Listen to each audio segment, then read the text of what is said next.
Hello, conference goers. I'm Josh, and today I am introducing Catherine Ullman. Dr. Catherine J. Ullman is a security researcher, speaker, and senior information security forensic analyst at University at Buffalo with over 20 years of highly technical experience. In her current role, Kathy is a data forensics and incident response specialist, a DFIR specialist, performing incident management, intrusion detection, investigative services, and personnel case resolution in a dynamic academic environment. She additionally builds security awareness among faculty and staff via a department-wide program, which educates and informs users about how to prevent and detect social engineering attacks and how to compute and digitally communicate safely. Kathy has presented at numerous prestigious information security conferences, including DEF CON and Hacker Halted. In her minimal spare time, she enjoys visiting her adopted two-toed sloth Flash at the Buffalo Zoo, researching death and the dead, and learning more about hacking things to make the world a more secure place. And with that, I will hand it over to Catherine. Thank you so much for that warm introduction. Welcome, conference goers. Thank you so much for coming to hear me speak.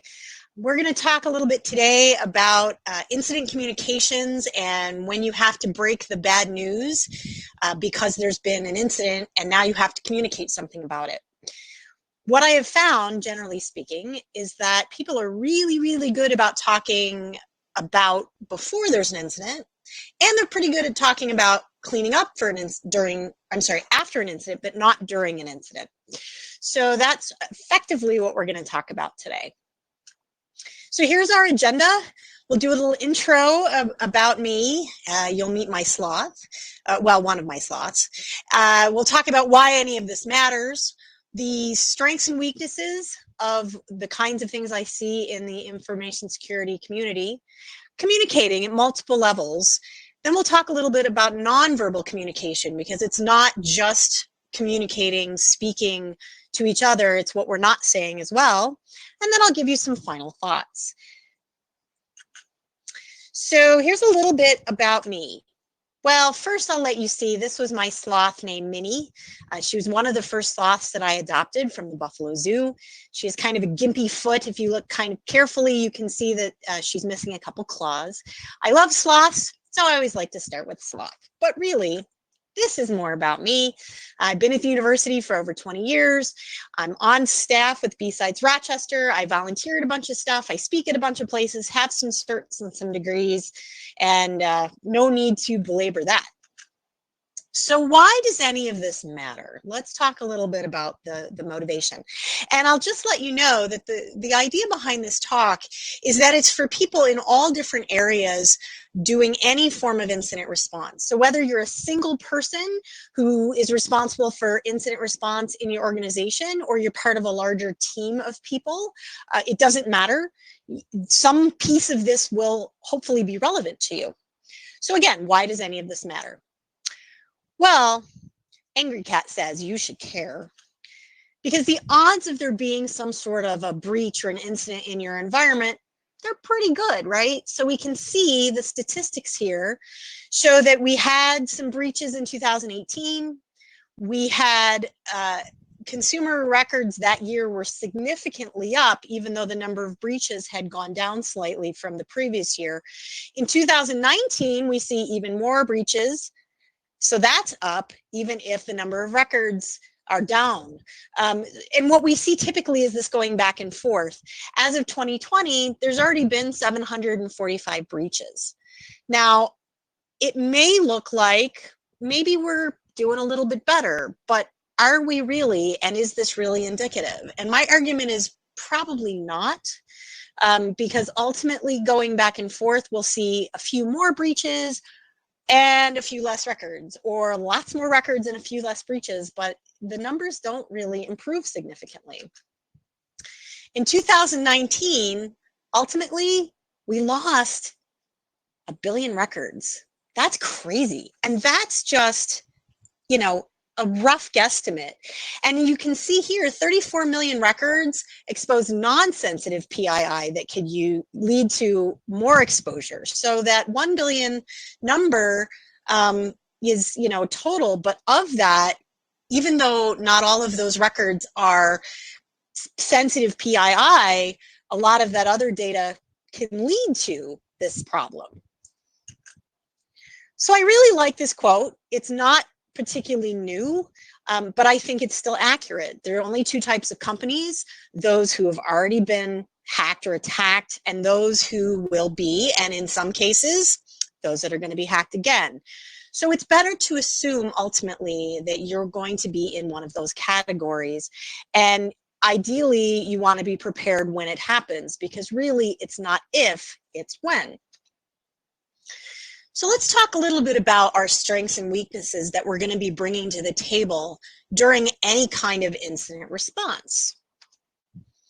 I really love this quote from Bruce Schneier, and it brings the point home that technology is ultimately not the problem here. We can throw technology at the problem all day long, but this is really a people problem.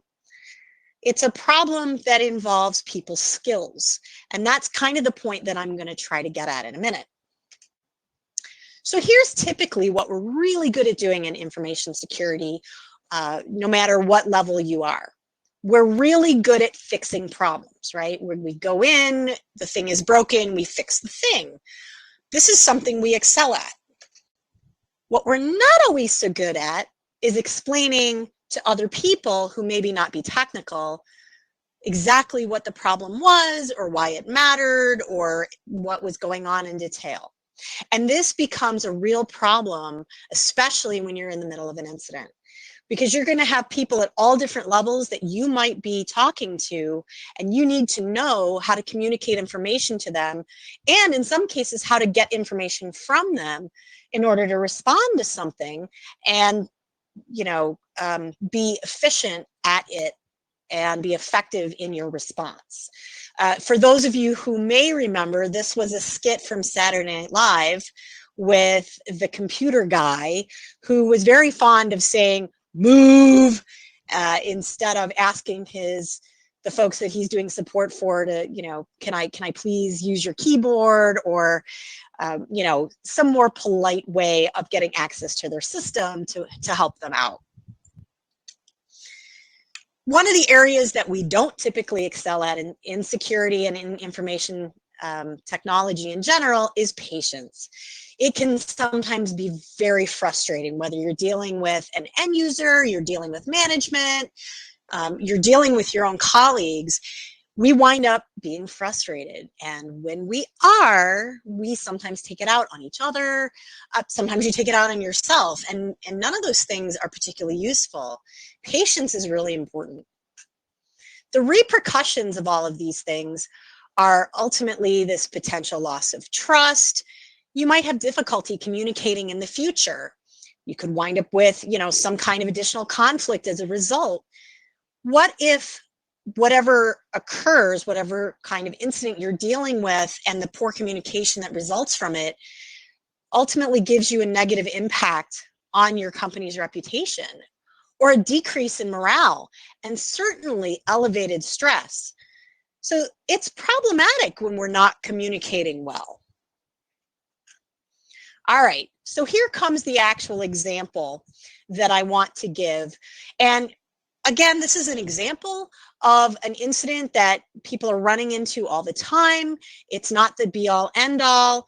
Ideally, you should be able to take all of this information, apply it to other kinds of incidents or potential incidents.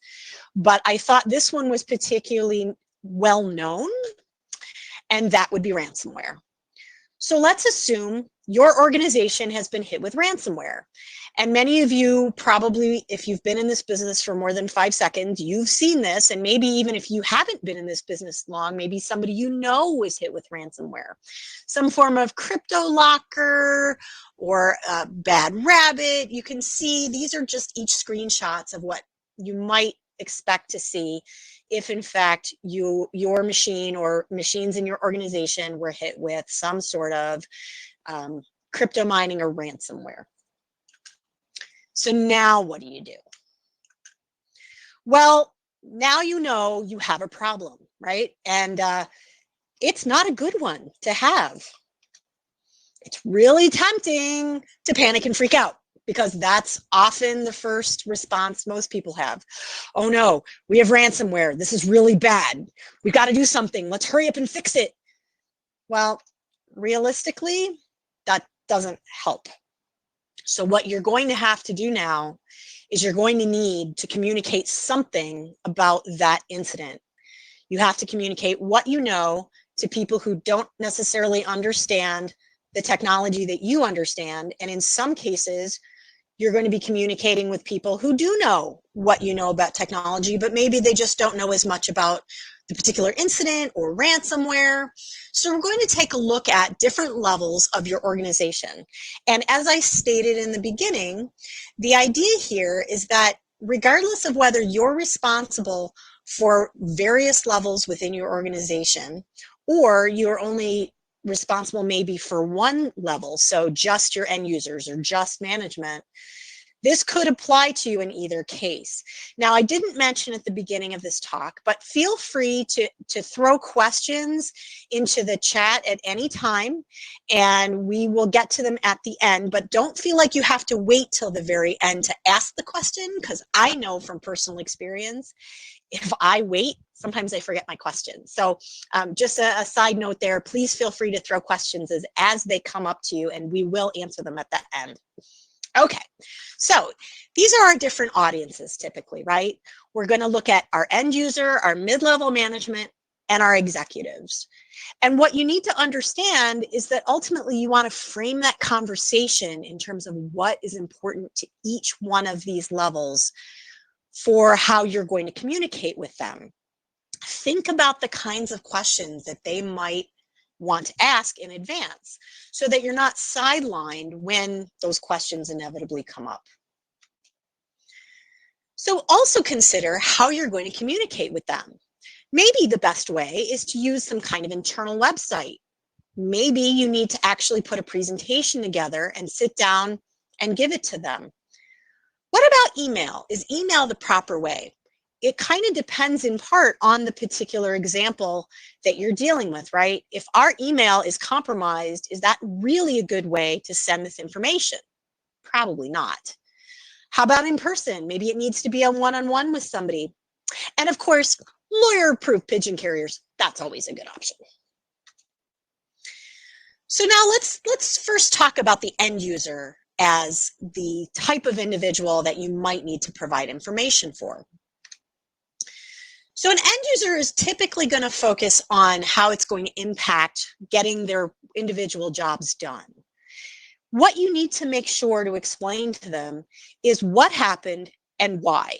That doesn't mean you have to tell them every single detail, but you should give them a basic idea of what's going on. It's an opportunity to provide awareness training, both for work and home. Show it as some kind of benefit to them. I frequently explain to people why they should do things a certain way to be safer online, not because I just want them to be safer with university data, but it's a good habit to get into, because if they're doing these things at work and at home, they're more likely to be consistent, right? So if you tell them, gee, you know, this bad thing happened and here's why, and here are the kinds of things that perhaps could help prevent it from happening to them at home, they will remember that, or at least they are more likely to remember that than if they just think it's about work. You want to make sure that you are using effective and efficient communication whenever you can, and it should be continuous. You don't want to just tell them once and then never follow up with them again. So what do I mean by effective and efficient? So this is what I mean by that. Be concise. Less is more. And that's what I meant earlier by you want to tell them the how and the why, but you don't want to tell them a huge long story. Tell them what they need to know, how it applies to them. Don't blame management. Be judicious. So, don't give them irrelevant information, all kinds of details maybe about who clicked on what or what wasn't done properly. What do they need to know to move forward with their day? And as I mentioned earlier, patience is critical. Even if you ultimately have to go into a closet later to scream and tear your hair out, Please be patient with them. In many cases, end users are uncomfortable and they're upset when they hear about any sort of breach or incident because they don't really know how it's going to impact them. This is really the best practice to get into with all levels. Make sure that however you're communicating, it's some way that your end user can understand and relate to. Don't speak over them and don't speak down to them. Be right on their level. This is what we don't want to see when you're communicating with end users, right? Don't be screaming at them. Don't get mad, even if perhaps you're speaking to an end user who made a mistake that ultimately caused the incident. It doesn't help anybody. Be upfront and honest. This whole idea of lying to children, well, we're just going to placate them and tell them something for now. It will come back to bite you, so don't do that. You want to make sure that when you're talking to these folks, you address any fear, uncertainty, and doubt that they may have. As I mentioned a moment ago, they're often very uncomfortable. They don't know what it might mean for them, especially in an instance where maybe that end user is the person who clicked the thing or, allowed something on the network that shouldn't. Be there. You want to make sure that they understand that these things do happen. You can't 100% prevent all of the things, but you certainly can provide a learning experience. Remember that for most end users, and I really would say this for anybody, perception is reality. There is no distinction. What they perceive to be the case is the case for them. And what that means is you need to listen to what they're telling you, even if you know what they're telling you isn't really a problem or doesn't really impact anything to do directly with that incident. Listen, you never know what you might learn that could still help you. All right, moving on. Let's talk a little bit about middle management. All right, middle management wants everybody to calm down. This is great, right? Let's talk a little bit about communicating with them and what their focus is. They're typically focused on business processes. Now, obviously, again, this is going to depend in great part on the size of your organization, but usually you wind up having various departments, operations, IT, HR, etc., and those mid-level managers are going to be responsible for those departments, and thus their particular areas are going to be the focus of their concerns. Once again, you need to talk to them at a level they can understand and relate to, which ultimately, if it's not IT, you don't want to use IT language specifically to talk to those managers. So technical terms with HR typically doesn't fly very far because it's not their specialty.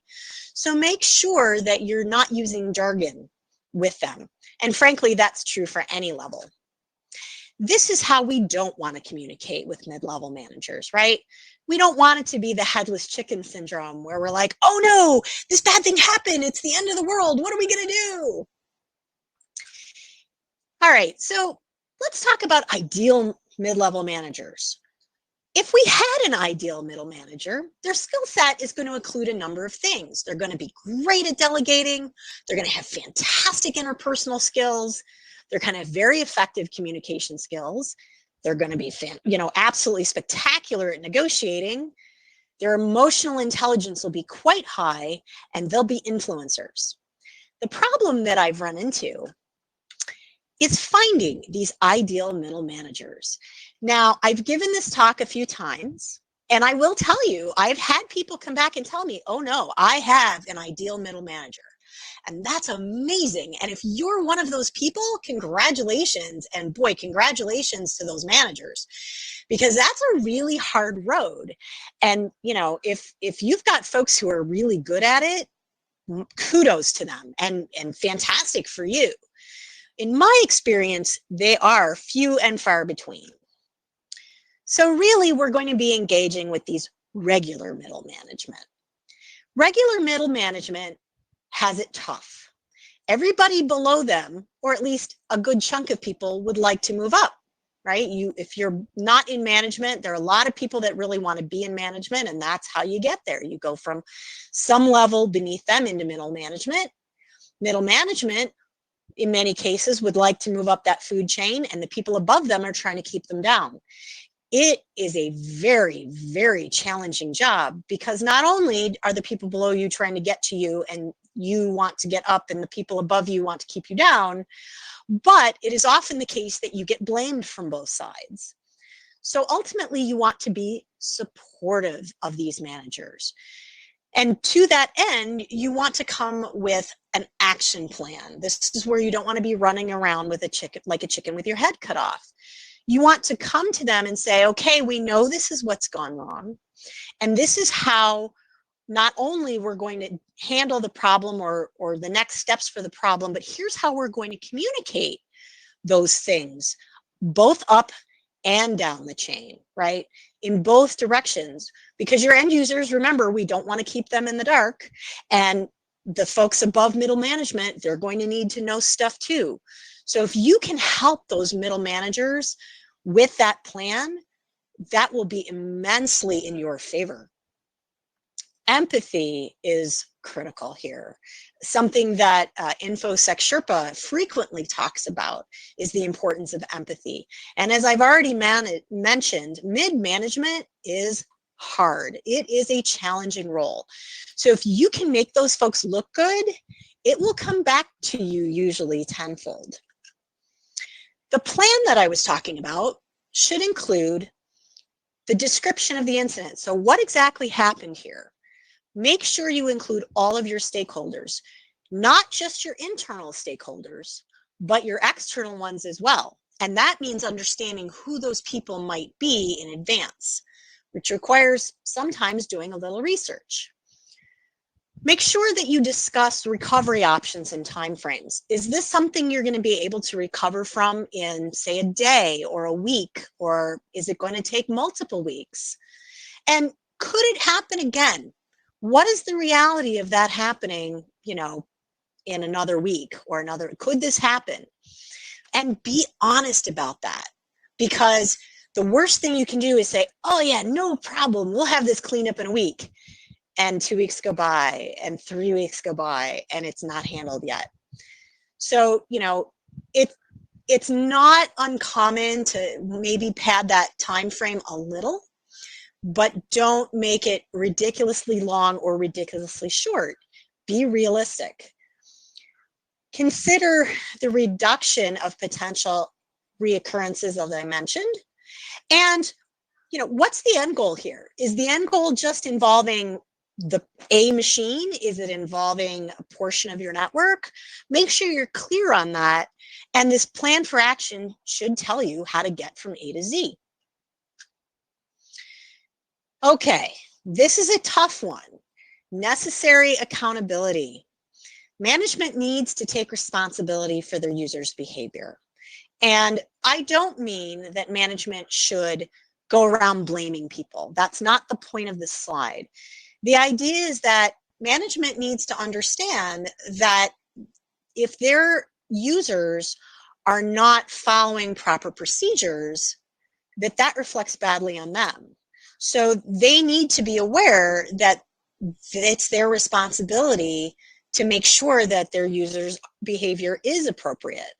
Yes, I understand. You can't 100% ever get everybody to do all the things, but they need to be aware that they play a role in that.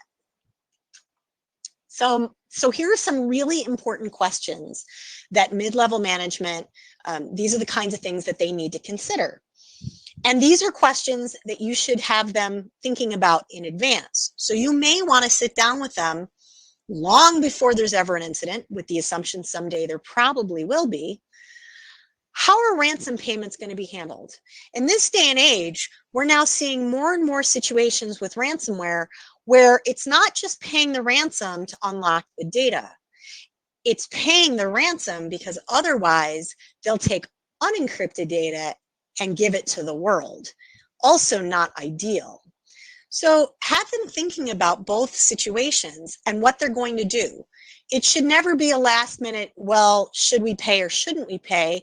Ultimately, it's going to depend on the situation, but these conversations should happen sooner rather than later, just to prepare for it.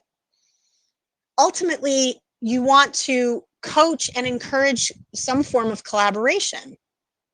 In a situation such as this, is it appropriate for them to manage a situation or maybe delegate a portion of it?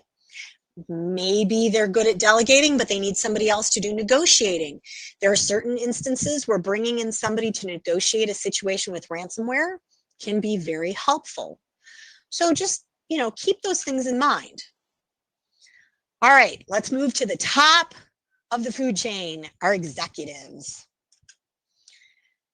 With your executives, you're going to have very little time to talk to them. They are super busy folks, not that the end users and the mid-management folks aren't super busy, but your C-level or your executive folks typically are some of the busiest people, and their time is really precious. Their focus is usually on big picture. So the goals and reputation of the company, its performance, some kind of vision. So when you're going to talk to them, you need to think, I'm going to have 30 seconds in an elevator. As if you walk into that elevator, you're going to talk to them until they reach their floor, and that's it.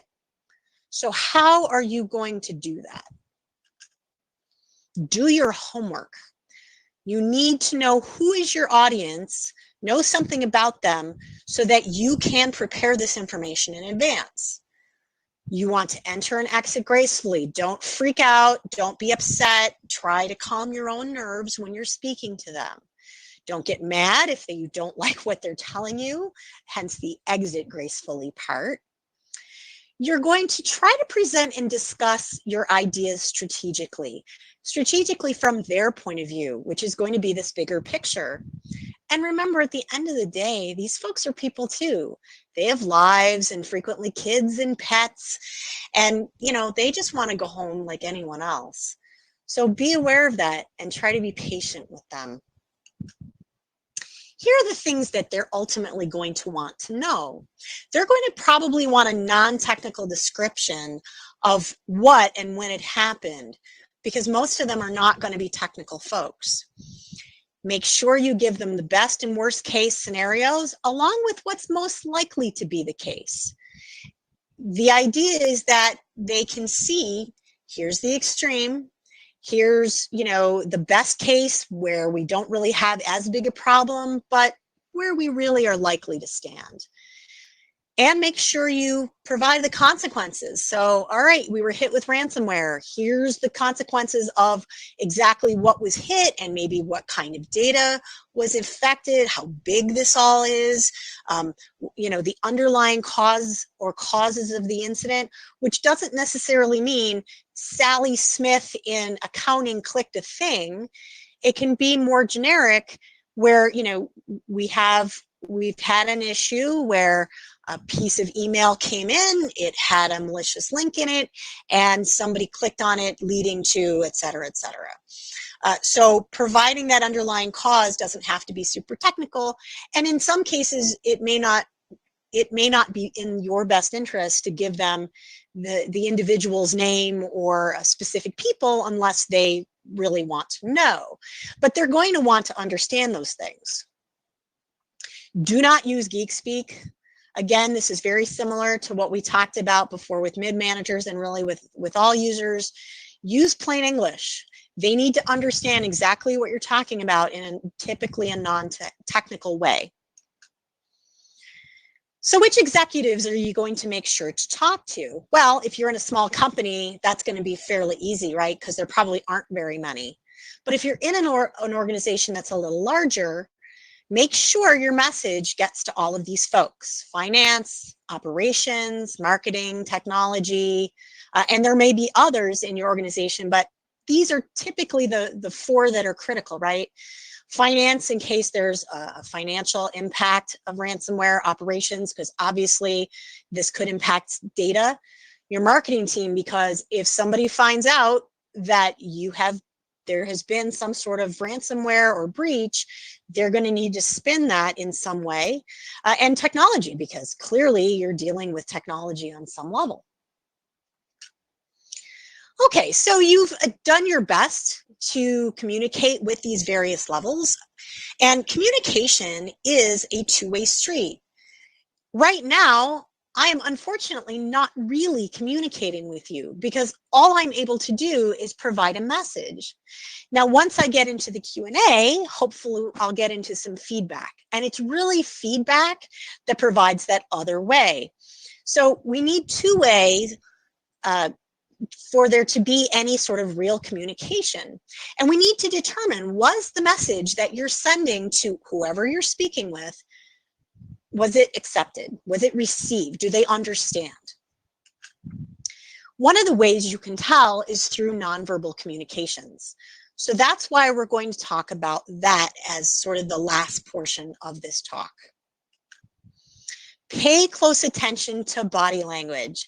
With small children, it's really obvious, right? We look at these pictures, we can see which one's upset, which one's surprised, which one's angry, which one's a little curious about what's going on, which one is very sure of himself, right? Or herself. We want to pay attention to these various elements because they're going to provide that feedback. Body language includes not just our body movements, but facial expressions, our posture, gestures, handshakes, even breathing. So it's pretty broad. Now, how do we go about interpreting these visual cues? What happens in the case of raised eyebrows? So if my eyebrows are raised like this, is that a case where I'm uncomfortable with the situation? Is it just I'm really surprised? Or am I doubting what I'm hearing? What about if I'm staring directly at you, right? Excessive eye contact. Is it lying eyes? Am I doing that to try to hide something? Or is there real interest because whatever you're saying is, super interesting to me? What about the motions of my arms and legs, if they're crossed or uncrossed? Imagine that my arms are crossed or my legs are crossed.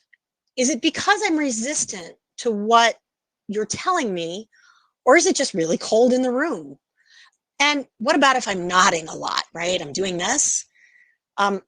Is this me being anxious about approval, or am I really excited? As you can see, each one of these things can be interpreted in different ways, and that can be a real challenge. So we have to do what's called synthesize these nonverbal cues. Any one of those individual cues is really ultimately open for possible misinterpretation. So instead, we want to take them collectively. You want to make some observations, and you want to sort of put them all together. So the example I provided here is, imagine you see somebody with raised eyebrows, and their eyes are moving around a lot. They're gripping hard on something. Those things together probably mean some form of discomfort.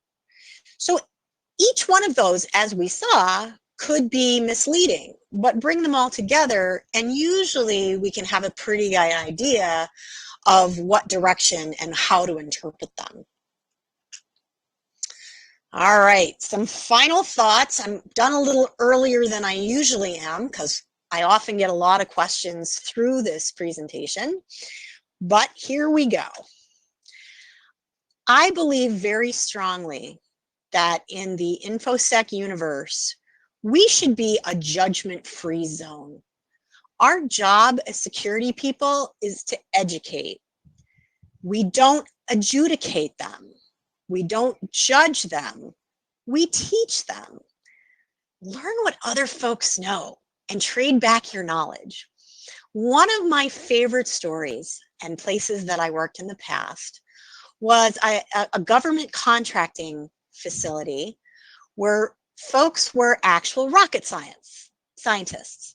And I'm sure many of you, have heard the expression, oh, it's not rocket science. Well, you know what? These folks were rocket scientists and they were brilliant. But you know what they weren't always good at? Making their computer go.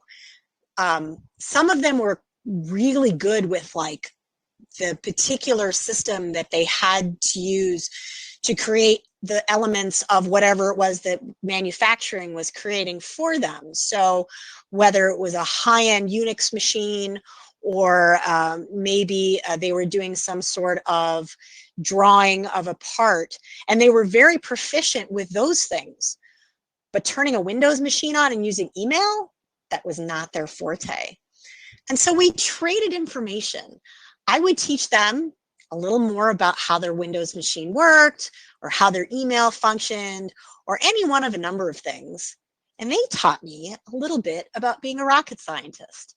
You never know what these folks can teach you. And if you can build a really good rapport with them, you will have a much, much better time ultimately being able to communicate with them.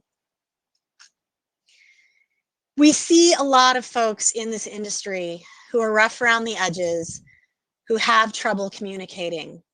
We can't necessarily fix them, but we can control ourselves, right? You can't control others, but you can control your responses to them. So be that change you wish to see in the world. If you don't like how security people have been to you in the past, if you don't like how you see that, be the kind of person that you'd like to see out there. And ideally, folks will begin to emulate you, and perhaps we'll see more of that. And with that, we'll go to some questions. Do we have questions? We do have questions. Fantastic. Yeah, and I'll start with one here. So, what would your advice for a new person breaking into security be and is looking to sharpen their communication skills? So there are a couple of things that I'd recommend. I mean, as far as getting into security, you really want to understand the basics. And by basics, I mean basic networking, basic systems administration, so that you understand how things work under the hood. That's probably the most important thing I would say from a technical perspective. In terms of communications, spend more time thinking about when you're sending an email, and think about the people that you're sending it to. What I find is that we often send email where it's hurried and it's not thought through, and there are a lot of bits and pieces missing. Get good at explaining technical things to non-technical people in a way they'll understand. Practicing with friends and neighbors is a great way to do that, because you probably already know, even if you're not in security directly, more than they do. So the more you can explain to them and ask them for feedback, the more you will learn. But really spending time on practicing any kind of writing that involves communication. So writing a letter, sending an email. If you get a chance to be on a project where you can write some documentation for something. Documentation, I know for a lot of people can be really boring, but it can also be, really illustrative and help you understand, for example, why things are not communicated to the person who's reading them in a way that is helpful. Hopefully that helps. I think so, yeah. Second question. So what are the overlaps and differences regarding communications between crisis communication and requirements UX UI engineering? Can we learn from our customer-facing colleagues about crisis communication? I think so. So I've been a volunteer firefighter since 1997. And I do think that I use a lot of the communication skills that I have in those situations. I think where they tend to overlap is this FUD area, right? People are fearful. There's uncertainty about what's happened and, doubt about what they're hearing. So I'd have to say that's probably where I see the greatest overlap. There is certainly a lot of information out there about crisis. Claire Tills is the person who comes to mind. She did a fair amount of research on that subject and wrote her master's thesis on the sort of differences between traditional crisis management and communications in the InfoSec space. So I would strongly encourage you to go check out her work, because she's one of the people I know who's done the most research. So hopefully that's helpful. Thank you.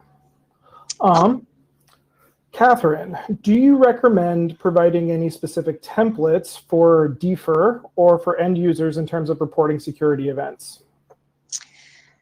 Templates. I think it depends on your organization.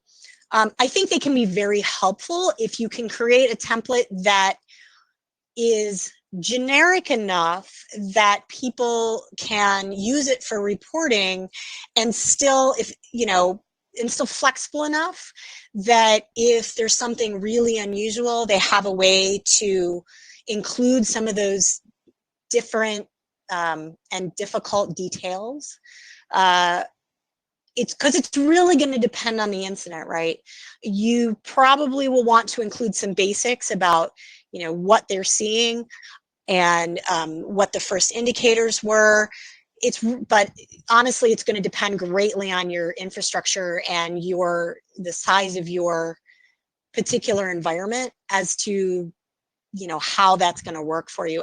I mean, I think having a baseline to start with is a great idea, but I can't give you specific recommendations other than, you know, make sure there's a way for you to continue once that person has filled out that form to communicate with them. And whatever you do, don't drop the ball. So if somebody sends you something, you know, one of these templates that says, you know, I've seen this thing and I'm concerned about it, as I mentioned earlier on, make absolutely certain that you follow through with them, because no matter what level of an organization you're talking to, follow through is critical. This is actually a question for me. Sure. When you are looking for software to help you with DFIR, and particularly with coordination with your team and with management, like what kind of stuff are you looking for? I'll be honest, we don't really use any sort of specialized software. There are some great packages.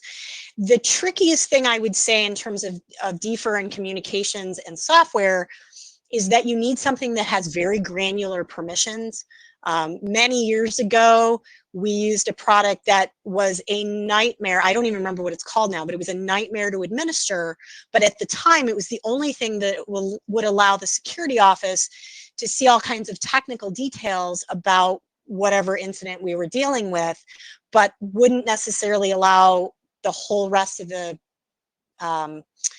other teams to see everything. So if you're working, let's say, with a third party like law enforcement, there may be some very sensitive pieces of information that maybe it can't even be logged, because for national security, it can't go anywhere. Maybe it's just, you know, maybe it does involve some data that has specialized restrictions. So I think the most difficult thing is making sure that you sort of separate some of those details if you don't have a package that can have really granular permissions. In our institution, there are only 4 of us in the security office. So most of what happens is that we talk amongst ourselves. I will usually write up some form of report if we've had anything of real significance. And then my supervisor will pass that report along, and that report won't have any of those sensitive details in it. But it's really going to depend greatly on your institution. There are, like I said, there are packages out there that have that level of granularity, but I think that's probably key, because you don't want to be putting anything into those programs that could be used against you in some capacity later on. So I hope that's kind of what you were looking for. Yeah, that actually is really helpful. Great. I am going to look through the chat here just to make sure that we didn't miss any questions from anyone. I don't think we did. I think that's about it. Okay. Well, cool. Thank you so much for speaking. That was excellent talk. We really appreciate you coming. Everybody have a good rest of your day. Yes, and thank you all. Thank you for having me. Thank you again for coming to hear me. I am Investigator Chick, because Investigator Chick is 1 letter too long for Twitter. So if you actually put in Investigator Chick, you will see that it just cuts that letter off. Feel free to tweet at me or reach out to me if you have further questions. And I hope you guys have a great day too. Awesome. See you all. Goodbye. Bye.